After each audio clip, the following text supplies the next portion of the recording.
currently talking about a kitchen remakeover with Shinji. So what are you planning to do here? So this is where we're going to cook the food. We're taking an existing space that was used for food service, but we're doing some improvements on it.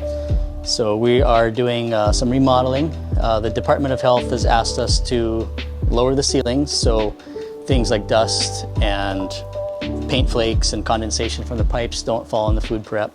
So that's what this is. We've got a lowered ceiling in progress. We have another one back over here. We are also going to be resurfacing the floor, painting, bringing in new appliances, a larger water heater, a commercial dishwasher.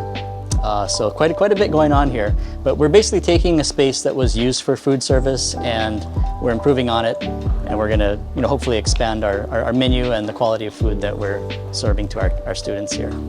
So layout, right now this is my office. When the convection ovens arrive, we're going to have them placed side by side right here. Freezer, hot water heater. We're going to get an 80-gallon heat pump hot water heater. This is a hand washing sink. We'll have our 3-basin sink right over here.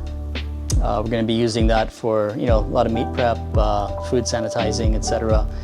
And then we're going to have our commercial dishwasher against that wall over there. I know you can't really see the wall, but it's going to be against that wall. So we'll have an on-feed table, dishwasher, off-feed table. And then we'll have a drying rack for dishes here. We'll have a prep table right here. And that's about all that's happening in this space. So we're going to have our 2 food warmers side by side, followed by more prep tables over here. And we're going to probably bring it right over here, and I'm going to have my little office in this corner here. Just enough space for a chair and a computer.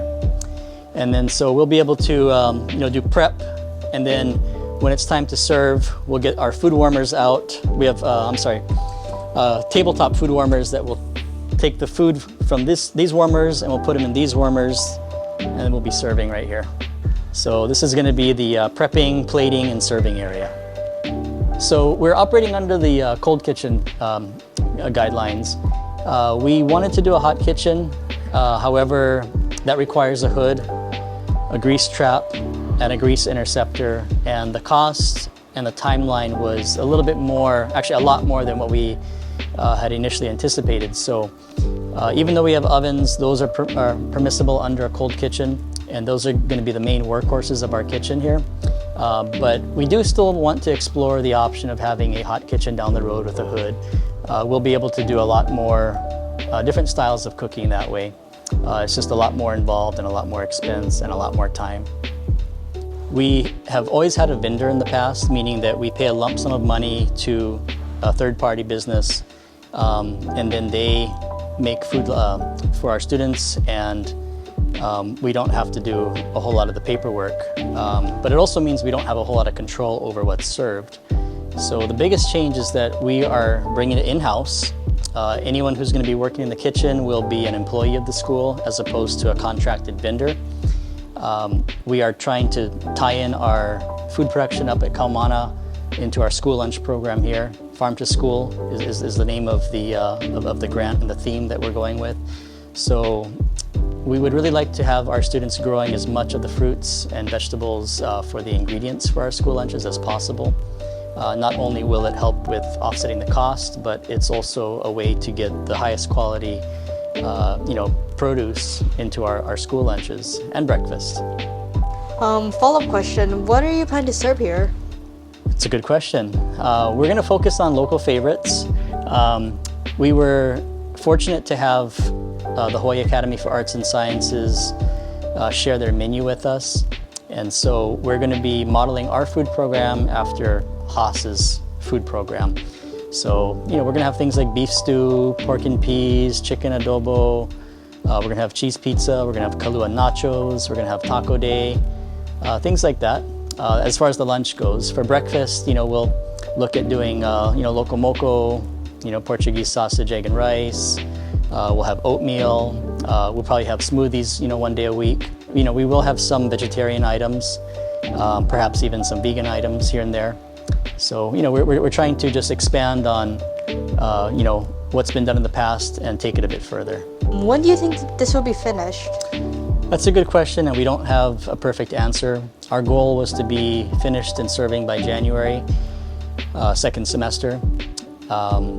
We are planning to be serving at least something, but we're probably going to start slow with the fresh fruits and vegetable program, which is, you know, after school. It's going to take a little bit more time, I think, to get our kitchen staff, our appliances, and also our permitting. You know, we still have to get signed off by the fire department as well as the Department of Health. So to answer your question, we're going to start easing into food service in January, second semester. However, I don't think we'll be full service until the end of the semester. So, you know, meaning we'll start with fresh fruits and vegetable program after school, but then we're going to be slowly adding in breakfast and then lunch. So we're still waiting on equipment. We have convection ovens on order. Not sure when they're going to get here. We're also waiting on a dough mixer. We're waiting on our prep tables.